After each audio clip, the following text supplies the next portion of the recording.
The Deepwater Horizon Blowout Preventer, commonly known as a BOP, stood nearly 6 stories tall, weighing over 300 tons, and was designed to hold well pressures up to 15,000 psi.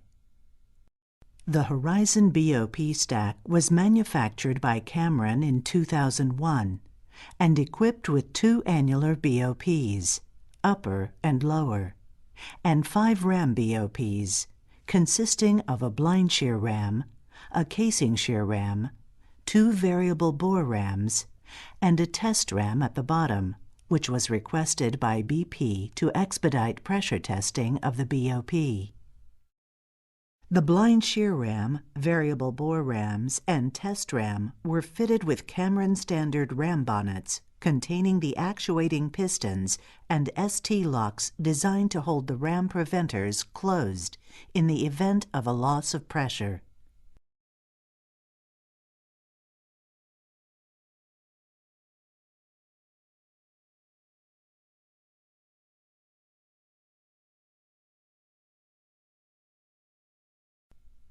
A 5.5-inch diameter drill pipe passed through the BOP on the day of the incident. Each joint was roughly 46 feet long, with 18-inch long threaded connections or tool joints on each end of the pipe. A tool joint was intentionally positioned in the BOP to properly space the tubular section through the ram BOP during the well abandonment procedures. As well pressure pushed the drill pipe upward in the BOP, the drill pipe bowed. At roughly 9:43 p.m. local time, the crew of the Deepwater Horizon activated the upper annular, a steel-reinforced rubber donut device that squeezes tight around any pipe located in the BOP. The annular closed around the tool joint and drill pipe.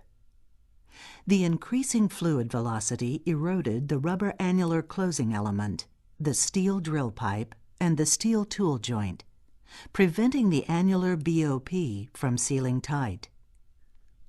A close-up of the actual tool joint shows the rapid and complete degradation caused by the swift movement of fluids acting like a water jet cutting device, slicing through the metal and creating pathways for continued upward flow of fluid in the space between the steel pipe and rubber annular closing element.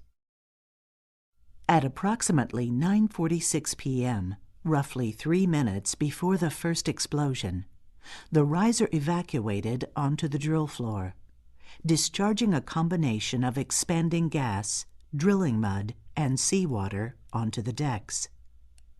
Seconds later, the drill crew activated both the upper and lower variable bore rams. The variable bore rams are engineered to seal around variable diameters of drill pipe, from 3.5 inches to 6 5/8 inches in diameter. With the activation of the variable bore pipe rams, the well flow was secured, but pressure continued to build within the drill pipe itself, and hydrocarbons and gas that had already entered the riser above the blowout preventer continued to expand and exhaust to the rig. Shortly after the variable bore rams were engaged, gas from the well dispersed and mixed with air. The gas mixture was ingested by the running engines, causing them to overspeed and shut down. Power on the rig was then lost, resulting in a blackout and loss of dynamic positioning capability. The first explosion on board the Deepwater Horizon occurred just seconds later. As pressure increased, the drill pipe ruptured where the steel had been severely washed away and eroded. Wellbore fluids again flowed upward in the riser to the surface. Without power, the rig was no longer able to remain in position. The rig drifted off location, stretching the drill pipe held in the BOP.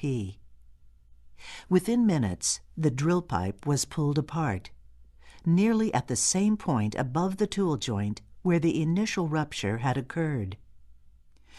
Close examination of the actual severed drill pipe recovered from the Deepwater Horizon BOP after the incident shows the effect that high-pressure flow had in eroding the pipe, as well as the location where the pipe was pulled apart. The Horizon BOP was equipped with a built-in battery-powered automatic mode function device, commonly known as the AMF. The purpose of the AMF is to activate the blind shear rams under a scenario in which hydraulic pressure and electric power are lost from the surface, such as a riser failure or other event where the BOP cannot be operated from the drilling rig. The exact time when the AMF activated, either before or after the drill pipe was pulled apart, is unknown. However, the AMF did what it was designed to do: actuate the shear rams, then set the ST locks. Forensic analysis indicates that the shear rams were unable to move all the bowed drill pipe into the shearing blades. Part of the bowed drill pipe was held for a period by the flat outer faces of the ram blocks. When released, the top section of the pipe was propelled upward and was later found resting on the top of the upper annular. Meanwhile, wellbore fluids continued flowing at high pressure through the pipe. The rubber seals on each side of the shear rams were washed out, allowing the well to continue to flow around the sides of the blind shear rams. In this close-up view of the shear ram, we see how the high-velocity fluids from the severed drill pipe flowed around the ram blocks, eroding the rubber side packers and cutting into the body of the BOP, even as the core mechanisms of the BOP closed as designed. As the close-up moves across the face of the ram, significant erosion can be seen on both sides of the ram block. At this time, the drill floor was on fire. The drill line was weakened, and the traveling block, best described as an arrangement of pulleys through which the drill pipe is raised and lowered, fell down through the derrick and onto the rig floor. Subsequently, the drill pipe dropped and came to rest on top of the upper annular BOP. Roughly 36 hours later, the Deepwater Horizon sank into the Gulf of Mexico, bending the riser on its way to the sea floor and kinking it just above the BOP.